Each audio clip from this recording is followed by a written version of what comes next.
Lyra stood alone on the highest peak of the crystalline mountains, watching the twin suns set behind the distant horizon.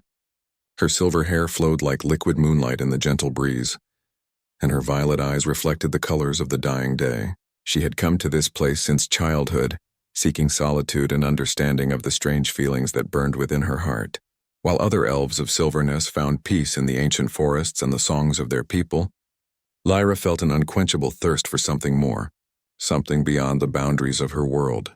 Behind her, two dragons stirred from their afternoon rest.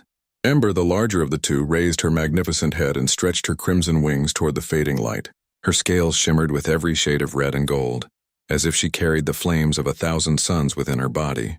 Beside her, Frost lifted her white and pale blue form gracefully, her movements carrying the elegance of freshly fallen snow. These dragons had chosen Lyra as their bonded companion when she was barely old enough to understand what such a bond meant. It was rare and extraordinary, a connection that spoke to something ancient and powerful within her soul. The elves of Silverness lived in perfect harmony with nature for thousands upon thousands of years. Their cities were grown from living trees, their tools crafted from materials that did not harm the world around them, and their magic flowed from the very earth itself. They were content with their lives, never seeking conquest or expansion. But Lyra had always been different. She spent her evenings reading forbidden texts about the humans who once walked their lands, studying the stars through ancient telescopes, and dreaming of worlds beyond her own. Her parents worried about her constantly. Her mother, Ileana, was a keeper of the old songs and traditions, believing that the elven way was perfect and complete. Her father, Theron, served as one of the council members who governed their people. They had tried to guide Lyra toward a more traditional path, suggesting she focus on learning the deeper magic of their forests, or perhaps take a position helping the younger elves understand their heritage. But Lyra's heart yearned for knowledge that her world could not provide. Ember approached her bonded companion and lowered her great head so that Lyra could run her fingers across the warm scales. The contact sent a familiar warmth through her body, and she felt the dragon's emotions flowing into her mind. Ember was hungry for adventure just as Lyra was. Frost moved to stand on her other side, her cooler scales providing a gentle balance to Ember's heat. The two dragons seemed to understand each other perfectly, and they understood Lyra in a way that few elves ever could. As the final rays of sunlight disappeared below the horizon, strange lights appeared in the sky. Lyra had never seen anything like them before. The lights descended slowly through the atmosphere, leaving trails of brilliant color across the darkness. Her first instinct was to flee, to warn her people, but something held her in place. Curiosity, that same unquenchable thirst for the unknown, kept her rooted to the mountain peak.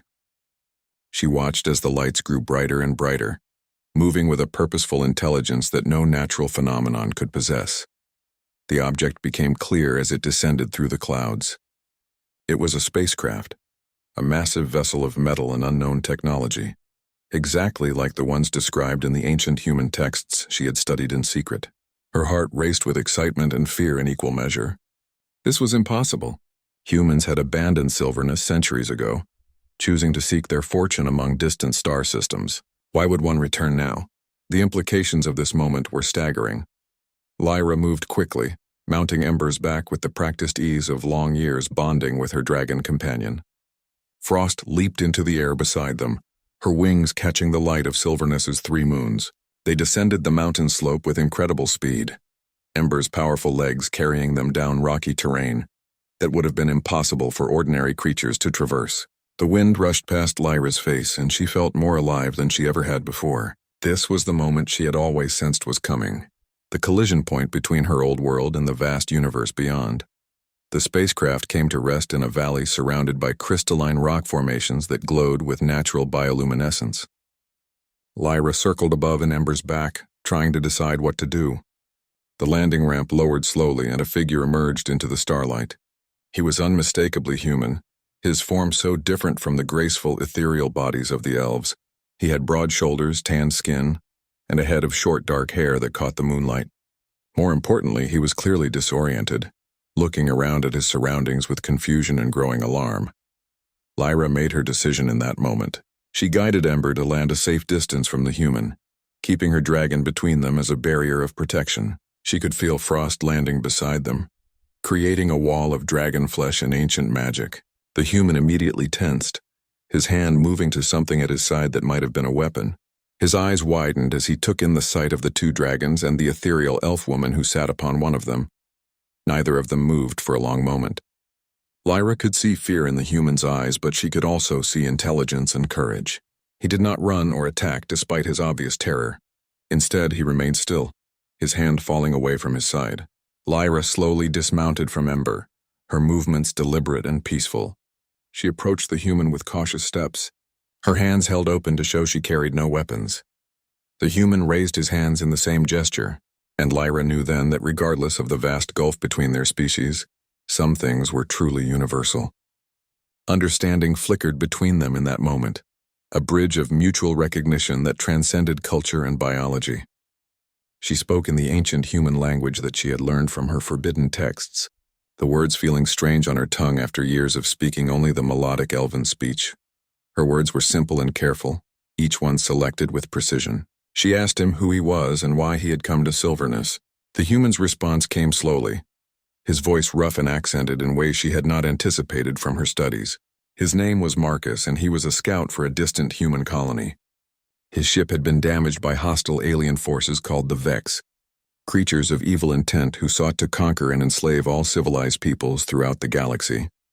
As Marcus spoke, Lyra felt the weight of this revelation settling upon her.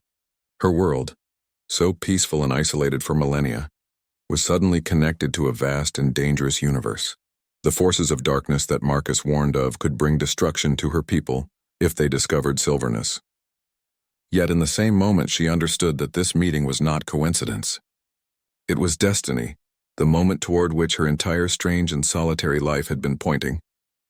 Frost moved closer to Marcus, and instead of attacking or showing aggression, the white dragon touched her snout gently against the human's chest. The gesture seemed to calm him, and Lyra saw the fear in his eyes begin to transform into something else entirely. Marcus reached out slowly and placed his hand upon Frost's scale-covered head. In that touch, the barriers between species seemed to dissolve like morning mist. Lyra knew then that her life had changed forever, that the adventure she had always dreamed of was finally beginning, and that this strange human would somehow become central to the unfolding of her destiny. The journey to Lyra's sanctuary took them through mountain passes that had not been traveled by outsiders for countless centuries.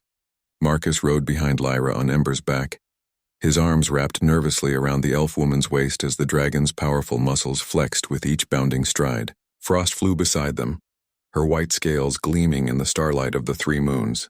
Marcus was terrified but also amazed. Nothing in his training as a scout had prepared him for dragons or magic, or a beautiful elf warrior who spoke his language with such careful precision. They traveled through the night, moving deeper into the heart of the crystalline mountains. The landscape became increasingly beautiful and surreal, with rock formations that seemed to have been carved by artists rather than shaped by natural forces. Bioluminescent plants cast their gentle glow across the terrain, creating an otherworldly atmosphere that made Marcus feel as though he had entered a dream. He kept reminding himself that this was real, that the past few hours had actually happened, and that his survival might very well depend on the kindness of these magnificent creatures and their elf companion. Lyra finally brought Ember to a halt at the entrance to a hidden valley that took Marcus's breath away. The sanctuary was like nothing he could have imagined. Waterfalls cascaded from impossibly high cliff faces, their waters glowing with a faint blue luminescence as they fell toward crystal-clear pools below. Trees of incredible size and age stood like ancient sentinels, their bark shimmering with patterns that seemed to shift and change. Strange and beautiful flowers bloomed everywhere, and the air itself seemed to pulse with a kind of living energy. Marcus understood immediately why Lyra had brought him here. It was a place of safety and magic, a sanctuary hidden from the outside world. Lyra guided Marcus to a cave near the largest waterfall, a cave that opened into a surprisingly comfortable shelter. Inside, the walls were covered with smooth stone that had been polished by thousands of years of wind and water. Lyra explained through careful use of the ancient human language that this had been a retreat for elves throughout history, a place where those seeking solitude or facing troubles could find peace and healing. She told him that she had discovered it years ago and had often come here to be alone with her dragons. Over the following days, Lyra nursed Marcus back to full health. He had been injured in his escape from the Vex, and the stress of crash landing and fear had taken its toll on his body. Lyra used her knowledge of elven herbs and magic to accelerate his healing. She brought him meals of foods he had never encountered before, fruits and vegetables that tasted like concentrated versions of every good flavor he had ever known. Ember and Frost brought him fish from the glowing pools, and gradually Marcus grew strong again. During this time, Lyra learned about the wider universe and the dangers that lurked within it. Marcus told her about his people, scattered across 1,000 worlds, always searching for new homes and new resources. He spoke of the great civilizations that had risen and fallen among the stars, of technologies that could reshape planets and weapons that could destroy entire cities. He told her about the Vex, creatures of insectoid design, with hard exoskeletons and minds devoted entirely to conquest and experimentation. They had attacked his colony and forced him to flee, and he feared what they might do if they reached his people. Lyra shared her own history with Marcus, speaking of the thousands of years her people had lived in perfect harmony with their world. She described the great library of Silverness, where the collective knowledge of the elven race was stored in living memory magic. She taught him about the connection her people had with nature, how they could hear the thoughts of plants and animals, how they could shape stone and wood with patience and intention. She showed him how the dragons had first come to Silverness, ancient creatures from before recorded history, and how only rarely did one choose to bond with an elf. Weeks passed, and a remarkable transformation occurred in both of them. Marcus began to understand the depth of the elven way, the beauty of a civilization that measured wealth in knowledge and peace rather than in conquest and domination. Lyra, in turn, gained insight into the complexity and diversity of the wider galaxy. She learned about human history, about art and music and literature, about the struggles and triumphs that defined her kind's journey across the stars. The two of them spent hours talking, learning from each other, growing closer with each passing day. Ember and Frost seemed to sense the connection forming between their bonded companion and the human stranger. Frost began to allow Marcus to ride upon her back during their explorations of the sanctuary. She would take him soaring above the valley, showing him the beauty of the landscape from the perspective of the sky. Ember brought him gifts of fruit and carefully prepared meat, gestures that conveyed acceptance and affection. The dragons seemed to understand that Marcus was important to Lyra, and that was enough for them. One evening, as they sat beside the glowing waterfall, Marcus asked Lyra why she had helped him. He had been a stranger from a foreign world, potentially dangerous and certainly unpredictable. She could have reported his presence to her people and let them decide his fate. Instead, she had risked everything to bring him to safety. Lyra was quiet for a long moment before answering. She told him that she had always felt disconnected from her own people, always yearned for something beyond the boundaries of her world. When she saw him emerge from the spacecraft, she had felt as though the universe was answering a prayer she had not known she was making. Marcus listened carefully to her words, understanding the vulnerability in her confession. He reached out and gently took her hand, his much larger fingers careful and tender as they enclosed her delicate elven fingers. He told her that his people had a concept called destiny, the idea that certain meetings and moments were meant to happen, that some connections transcended logic and accident. He believed that meeting her was his destiny, and that the universe had brought them together for a purpose they did not yet fully understand. Lyra felt warmth spreading through her chest at his words. She had never felt so understood, so seen for who she truly was. With the humans she read about in her texts, she had always felt like she was watching from a distance, observing a life that was not meant for her. But Marcus was here, real and present, and he seemed to understand the yearning that had driven her entire life. For the first time, she began to imagine a future that was not predetermined by her place in elven society, a future that could be shaped by her own choices and her own courage. As the night deepened around them, Ember settled her great head beside Lyra, and Frost curled her massive body around them both, creating a protective cocoon of dragon warmth and strength. The 3 moons of Silverness rose higher in the sky, casting their silvery light across the sanctuary. Marcus and Lyra sat together in the embrace of the dragons, both of them understanding that this moment marked a turning point in their lives. Whatever challenges lay ahead, whatever dangers might be coming, they would face them together. The isolation that had defined Lyra's existence for so long was finally ending, replaced by connection and purpose, and a love that transcended the boundaries between worlds. 3 months had passed since Marcus crashed on Silverness, and the sanctuary had become his home. The initial urgency of his arrival had faded into a routine of learning and exploration. Lyra taught him the languages and customs of the elves, while Marcus shared everything he knew about human technology and the broader galaxy. Their days fell into a comfortable pattern. Mornings were spent studying in the cave sanctuary, afternoons involved riding the dragons through the valley and surrounding mountains, and evenings were dedicated to conversation and planning. Yet beneath this peaceful surface, both Lyra and Marcus knew that their situation could not remain static. The Vex were still hunting for Marcus. They would not give up their pursuit simply because he had reached an isolated planet. Sooner or later they would expand their search and discover Silverness. When that happened, the entire elven civilization would be at risk. The danger was not abstract or distant anymore. It was a real threat that grew more pressing with each passing day. Marcus began to teach Lyra about human warfare and defense strategies. He showed her the schematics for various weapons and defensive systems, though he admitted that most of it was theoretical knowledge rather than practical experience. He had been a scout, an explorer designed to gather intelligence and locate new worlds. He had trained in combat, but he was not a soldier or a military strategist. Still, he understood the principles of defense, the importance of high ground and preparation, the value of coordinating multiple strengths into a unified strategy. Lyra, in turn, began to explore the deeper magics of her people with renewed purpose. She had never been particularly interested in combat magic before, but now she threw herself into understanding defensive spells and techniques. She practiced moving stone and earth, learning to reshape the landscape in ways that could hinder an invading force. She studied the ancient texts about dragon bonding, understanding the unique connections between rider and dragon that could amplify both their strengths. Ember and Frost seemed to sense her determination and began their own training, practicing maneuvers and building their stamina and strength.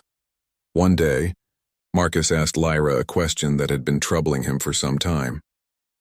He wanted to know if there was any way to contact his colony and warn them about the Vex threat. Lyra understood the importance of this immediately.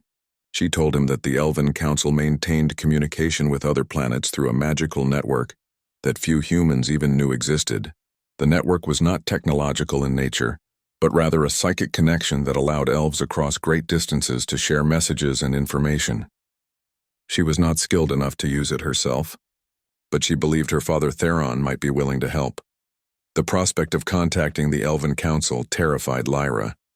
It would mean revealing that she had harbored a human, that she had been keeping secrets from her own people, and that she had formed a bond with an outsider that went against all their traditions and customs. It would almost certainly result in her exile or worse, but she knew it was the right thing to do. The lives of Marcus's people might depend on getting a warning to them about the Vex threat. They decided to travel to the city of Silverness, where the Elven Council maintained their primary seat of power.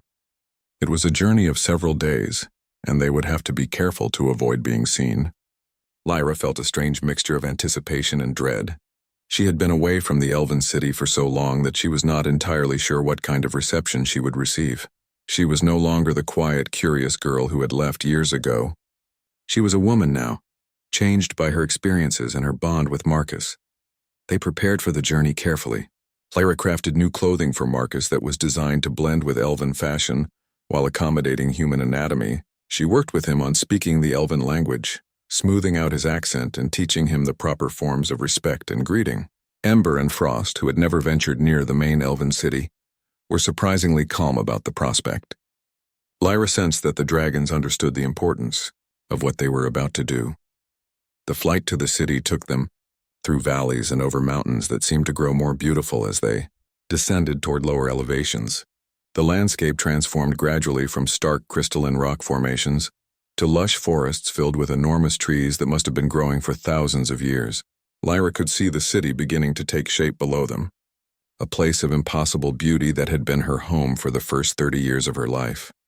The city of Silverness was built into and around the massive living trees, with structures that appeared to grow organically from the wood and stone.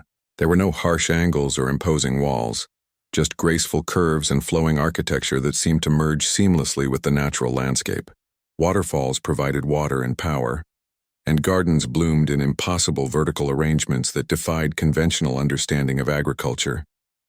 The population of the city was perhaps 10,000 elves, all of them living in a state of profound harmony with their environment. Lyra landed Ember in a secluded garden away from the main thoroughfares, where they were unlikely to be seen immediately. She helped Marcus dismount, and she could sense his nervousness. He was stepping into unknown territory, surrounded by an entire civilization of beings who might not welcome him. Lyra took his hand and squeezed gently. She told him that whatever happened, she would not let harm come to him. They made their way through the city carefully, keeping to quieter paths and taking advantage of shadows and architectural features to remain inconspicuous.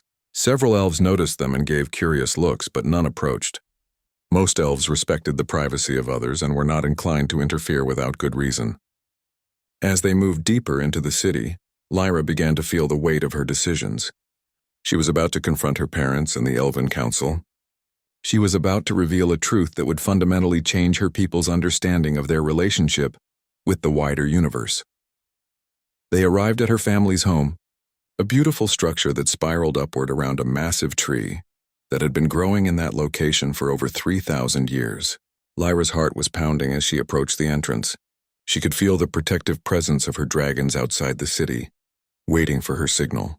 She took a deep breath and crossed the threshold, bringing Marcus with her into the space where her former life was waiting to meet her transformed self. Her mother, Ileana, was the first to see them. She was in the main gathering space, tending to a collection of musical instruments that hung from the walls. Her expression transformed from peaceful contemplation to absolute shock as she took in the sight of her daughter returning home with a human beside her. Behind Ileana, Lyra's father Theron emerged from an inner chamber.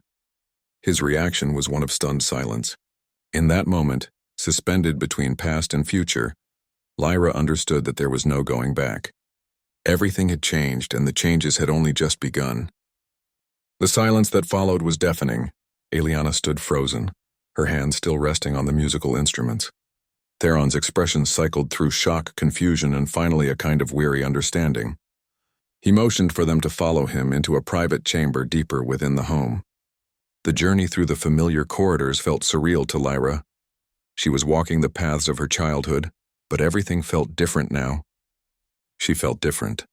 The sheltered girl who had once walked these halls was gone, replaced by someone stronger and more determined. Once they were settled in the private chamber, Theron began to speak. His voice was calm but tinged with concern. He asked who the human was and why his daughter had brought an outsider into their city. Before Lyra could respond, Ileana stepped forward, her expression a mixture of worry and disappointment. She demanded to know where Lyra had been for the past 3 months. She told her daughter that the council had been searching for her, that they feared she had been lost to some accident or tragedy. Lyra felt a pang of guilt at her mother's words, but she pushed through it. She had made her choices for important reasons. Lyra took a deep breath and began to tell her parents everything. She explained how Marcus had crash-landed on Silverness, fleeing from hostile forces called the Vex, who sought to conquer and enslave all civilized peoples. She described how she had helped him, how the dragons had chosen to protect him, and how their time together had transformed both of them. She spoke of Marcus's warnings about the Vex and the threat they posed not just to humans but to all worlds, including Silverness. As Lyra spoke, she watched her father's expression shift. Theron had served on the council for over 200 years, and his perspective on the world was shaped by centuries of elven isolation and peace. Yet he was also intelligent enough to recognize the significance of what his daughter was telling him. When Lyra finished her account, Theron asked Marcus directly about the Vex threat and what specifically they wanted. Marcus stood and addressed the council member with careful respect. He explained the nature of the Vex, describing their insectoid physiology, their technological capabilities, and their apparent motivation to conquer and enslave other species. He detailed how they had attacked the human colony and how he had barely escaped with his life.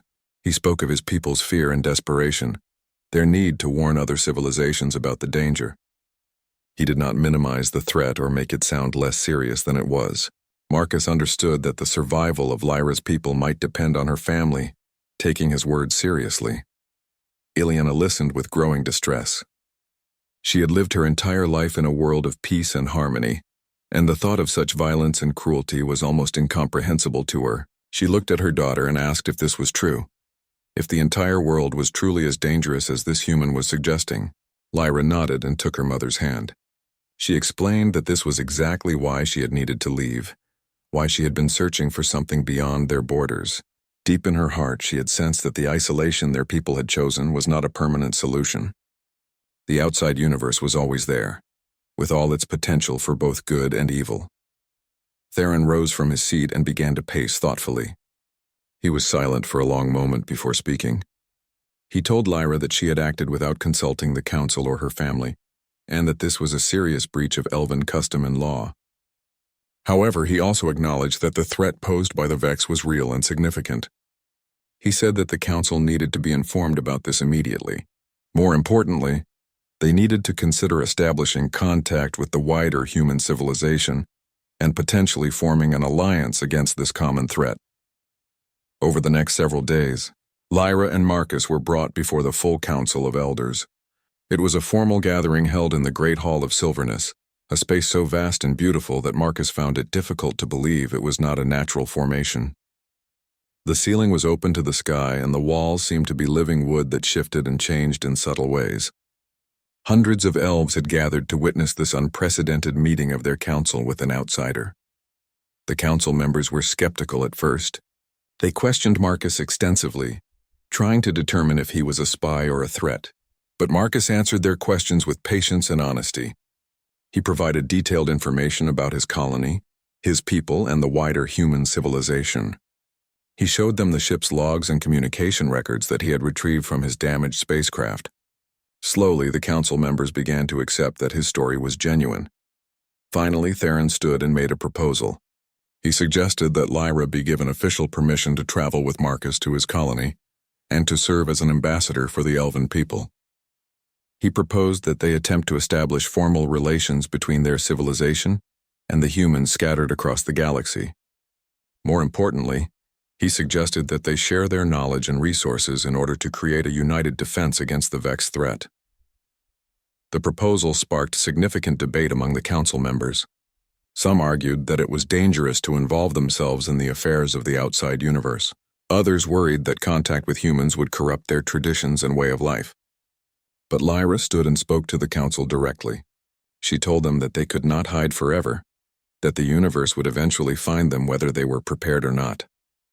She argued that it was better to establish connections on their own terms, to build alliances with people they could trust. Lyra's words seemed to resonate with many of the younger council members. Though the oldest and most conservative elders remained skeptical, Ileana surprised everyone by speaking in support of her daughter. She admitted that she was frightened by the thought of her child venturing into such a dangerous world, but she recognized that Lyra had always been destined for something beyond their traditional boundaries. She said that a mother's love meant sometimes letting go and trusting in the strength and wisdom of her child. After hours of debate, the council voted on Theron's proposal. The result was nearly unanimous in favor. Lyra would be named an official ambassador of the elven people, and she would travel to the human colony with Marcus. Ember and Frost would accompany them, serving as symbols of the bond between their species. The council also approved a provision allowing Lyra to request assistance from the elven people if needed, though they understood that her travels would take her far from home. As Lyra and Marcus left the council chamber, she felt a profound sense of transformation. She was no longer a girl questioning her place in her society. She was now an official representative of her people, a bridge between worlds, a harbinger of a new era for the elves of Silverness. The dragons awaited them outside the city, and the spacecraft that would carry them toward Marcus's colony was being prepared. The adventure that Lyra had always dreamed of was finally beginning in earnest. The repairs to Marcus's spacecraft took nearly 2 weeks to complete. The elven engineers who worked on the vessel were fascinated by its design and technology. They communicated with Marcus through careful hand gestures and simple words, each side learning from the other. The humans' mechanical approach to problem-solving contrasted beautifully with the elven tendency to let nature guide their solutions. By combining both methodologies, They managed to restore the spacecraft to a fully functional state that was arguably superior to its original design. Lyra spent these 2 weeks preparing for her departure. She visited places throughout the elven city that held special meaning for her. She sat beneath the great library tree and absorbed what knowledge she could about her people's history and ways. She walked through the gardens where she had played as a child. She spent long hours with her parents, especially her mother, understanding finally that her quest for something beyond had never been a rejection of her people, but rather an extension of their values. She was carrying the wisdom and spirit of the elves into the wider galaxy, becoming a representative not of separation, but of connection. Ember and Frost prepared in their own way. The dragons seemed to sense the magnitude of the journey they were about to undertake. They flew high above the city, testing their wings and building endurance for long space travel. They practiced landing on the spacecraft's specially designed dragon compartment, a space that the elven engineers had created specifically for them. The dragon's movements became increasingly precise and controlled, as if they were training for battle as well as travel. Marcus spent his time differently. He used the elven communication network to send messages to his colony, preparing them for his arrival and warning them about the Vex threat. He worked with Theron and other council members to develop preliminary outlines of potential cooperation and alliance between their peoples. He also spent considerable time with Lyra, continuing their lessons in both languages and in the deeper understanding of each other's cultures. There was an undercurrent of urgency to their time together, a recognition that once they left Silvernus, their lives would never be simple again. The night before their departure, Lyra and Marcus climbed to the highest point in the city, a platform that had been carved into the crown of the greatest tree in all of Silvernus. From this vantage point, the entire city spread out below them, a sight of breathtaking beauty. The bioluminescent plants glowed softly in the darkness, creating patterns of light that seemed almost alive. The 3 moons of Silvernus hung in the sky above them, casting their pale light across the landscape. Lyra pointed out specific locations, telling Marcus the stories associated with each place, sharing the history and memory of her people. Marcus listened carefully, understanding that Lyra was giving him a gift. By allowing him to see her world through her eyes, she was entrusting him with the most precious parts of her heritage. He took her hand and told her that he would carry these images and stories with him always, that no matter where they traveled in the universe, this moment and this place would remain in his heart. Lyra leaned against him, feeling the warmth of another being and the security of his presence. She was terrified of what lay ahead, but she was no longer afraid of being alone. The morning of departure arrived with a clarity that seemed almost too perfect. The sky was clear and brilliant, and the air was filled with the songs of birds and the whisper of wind through the ancient trees. The spacecraft sat in a specially prepared clearing on the outskirts of the city, its metallic hull gleaming in the sunlight. Hundreds of elves had gathered to witness the departure, including many members of the council. Theron and Ileana stood apart from the crowd, along with several other family members. Lyra's goodbye with her parents was brief but profound. Ileana held her daughter tightly, whispering that she loved her and that she was proud of the woman Lyra had become. Theron embraced his daughter and told her that she carried the hopes and dreams of all the elven people with her, that she was more important than she understood. He gave her a small crystal that glowed with soft blue light.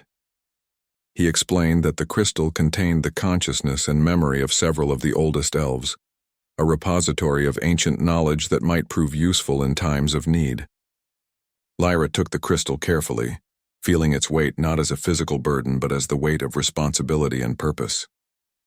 The dragons boarded the spacecraft with surprising grace, their massive forms fitting perfectly into the space that had been designed for them. Marcus ran through final checks on all systems, confirming that everything was ready for departure. Lyra made one final circuit of the elven city, allowing her eyes to commit to memory every detail of the place where she had spent her childhood.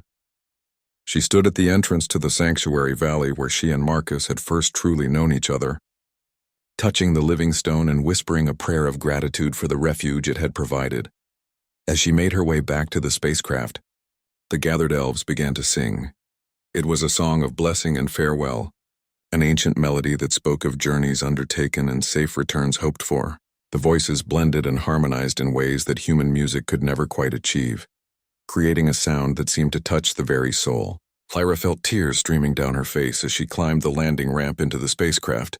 This was goodbye to a chapter of her life, the end of the girl who had questioned her place in the world, and the beginning of a woman who would shape the destiny of multiple worlds. The engines hummed to life, a sound that contrasted sharply with the natural beauty of Silverness. Marcus looked at Lyra and she nodded her readiness. The spacecraft lifted slowly off the ground, hovering for a moment above the city as if reluctant to leave. Lyra watched through the observation window as Silverness receded below them. The 3 moons hung in the darkness above, witnesses to her departure. Ember moved to stand beside her, and the dragon pressed her great head gently against the window, her crimson scales catching the light in a display of solidarity and strength. As they climbed higher through the atmosphere, leaving behind the only world Lyra had ever known, she thought about destiny and choice, about how sometimes the two were intertwined in ways that could not be separated. She had chosen to help a stranger, and in doing so she had chosen a different future for herself. She had chosen to reveal her world to the Council, and in doing so, she had chosen a role of tremendous responsibility. But these choices, freely made, did not feel like burdens. They felt like the truest expression of who she was meant to be. Marcus came to stand beside her at the window, his hand finding hers. Together they watched as Silverness transformed from a world into a point of light, then faded entirely from view. Before them lay the vast expanse of space, scattered with stars and unlimited possibility. The voyage toward the human colony was just beginning, and with it would come challenges and adventures that neither of them could fully anticipate. But as long as they faced those challenges together, with the dragons at their side and the wisdom of 2 great civilizations guiding them, Lyra felt confident that they would prevail. The universe had brought them together across impossible distances, and no force in creation would keep them apart.